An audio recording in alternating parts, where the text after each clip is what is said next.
देवघर में खुलने वाला एम्स लगभग बनकर जरूर तैयार है, लेकिन इस पर उद्घाटन को लेकर कई बार सवाल खड़े हो रहे हैं। हालांकि राज्य में सरकार चला रही पार्टी जेएमएम के नेताओं ने जल्द से जल्द इसका उद्घाटन कराने की मांग की है। साथ ही कहा है कि इस मुद्दे पर राजनीति नहीं हो। देवघर के एम्स के उद्घाटन को लेकर भ्रम की स्थिति होती जा रही है। राज्य में सरकार चला रही पार्टी जेएमएम ने केंद्र सरकार और राज्य में विपक्षी पार्टी के नेताओं पर आरोप लगाया है कि जानबूझकर इसके उद्घाटन में देर की जा रही है। जेएमएम के महासचिव सुप्रियो भट्टाचार्य ने केंद्र सरकार के साथ साथ राज्य में बीजेपी पर सवाल खड़े किए हैं। दोस्तों, आज मैं हमारे प्रिय राज्य के प्रथम मुख्यमंत्री से बहुत हाथ जोड़कर उनसे एक विनती करना चाहता हूँ। कृपया आप इस राज्य के लोगों को भ्रम में मत रखिए और भ्रम का किसी भी तरह की बयानबाजी से आपको परहेज करना चाहिए। प्रधानमंत्री जी, आपको मालूम है इस राज्य में एम्स की स्थापना के लिए राज्य सरकारों ने सबने मिलकर, हमारे लोगों ने मिलकर, हम लोगों ने 250 एकड़ जमीन एम्स को दी है ताकि एम्स की स्थापना हो पाए। इस राज्य और इस राज्य के अगल बगल के लोगों को उसका लाभ मिल पाए, खासकर संथाल परगना और उससे सटे जिलों को। लेकिन मुझे लग नहीं रहा है कि केंद्र सरकार किस कारण से एम्स का जहां जो ओपीडी बिल्डिंग है वो पूरी तरह से बनकर तैयार है, प्रधानमंत्री जी यहाँ पर आकर बिना बने हुए, बिना कंप्लीट किए हुए विधानसभा का उद्घाटन करके चल जाते हैं।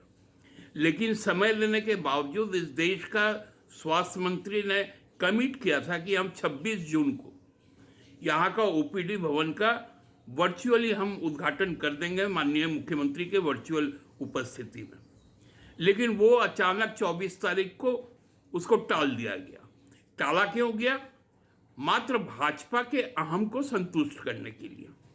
अब तो राज्य सरकार को विवश होना पड़ा कि वो हाईकोर्ट जाए और भारत के जो संविधान है उसके जो आर्टिकल 226 के तहत हम लोगों ने ये रिलीफ मांगा है कि इस पेंडेमिक काल में, इस कोरोना काल में आप लोगों को स्वास्थ्य सेवा से वंचित मत कीजिए।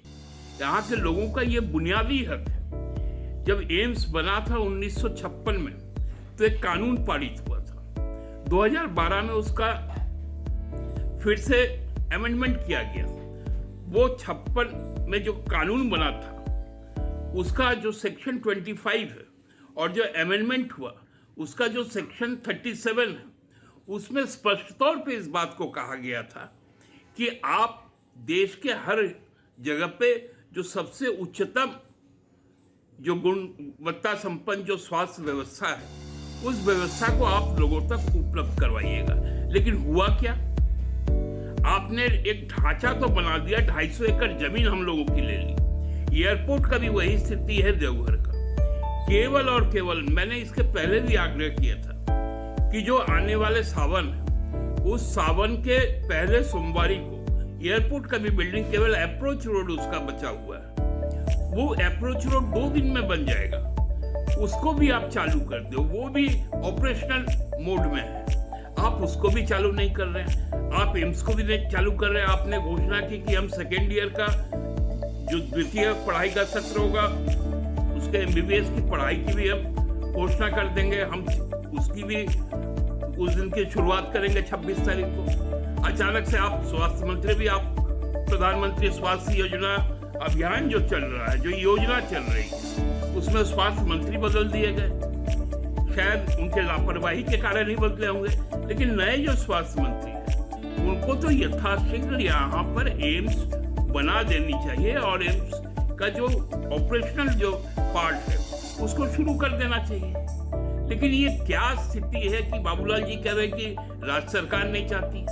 अरे राज्य सरकार ने हाईकोर्ट में जो प्रधानमंत्री स्वास्थ्य सुरक्षा योजना उसके मिशन डायरेक्टर जो हेल्थ मंत्रालय है भारत सरकार के, उनके सेक्रेटरी को, एम्स के डायरेक्टर को एग्जीक्यूटिव डायरेक्टर एम्स देवघर को, रजिस्ट्रार एम्स देवघर को, सबको पार्टी बनाया है कि आप हमारे यहाँ पर ऑपरेशन शुरू करवाइए। ये आपका दायित्व है, ये आपका संवैधानिक दायित्व है। लेकिन आपकी स्थिति क्या है कि आप भ्रम के बाजार में खड़े होकर लोगों को भ्रम बेच रहे हैं। ऐसा मत कीजिए बाबूलाल जी, आप बड़े नेता हैं। आपने कहा था और हम लोग चाहते थे कि आप ऐसा ना करें।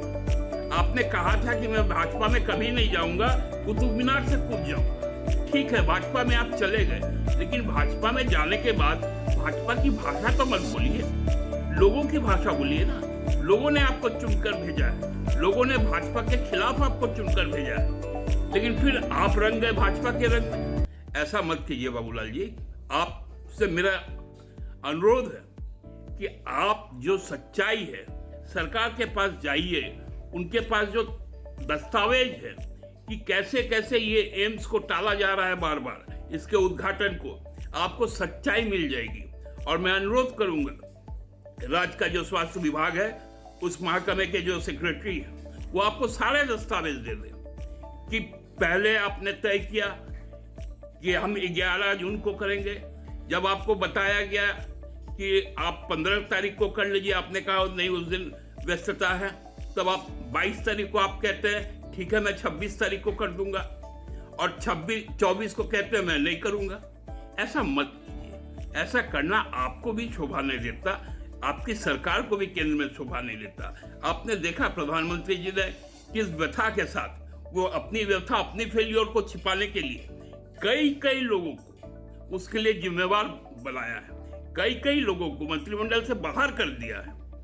और आप लोग भी चाहते हैं क्या कि आप लोग को भी प्रधानमंत्री जी इस तरह बाहर कर दे? क्योंकि व्यवस्थागत तरीके से तो पूरी केंद्र सरकार फेल है। राज्य सरकार ने तो अपने सारे संसाधन लगाकर अपने पास जो भौतिक संपदा है उसको तक आपको दिया है, अपना लेबर दिया है, अपना सब कुछ दिया है, अपना पार्ट का पेमेंट किया है। उसके बाद भी आप हमें यदि इस तरह चलेंगे तो ये सही चीजें नहीं होंगे। ये मेरा आपसे अनुरोध है। ब्यूरो रिपोर्ट, सबरंग समाचार, रांची।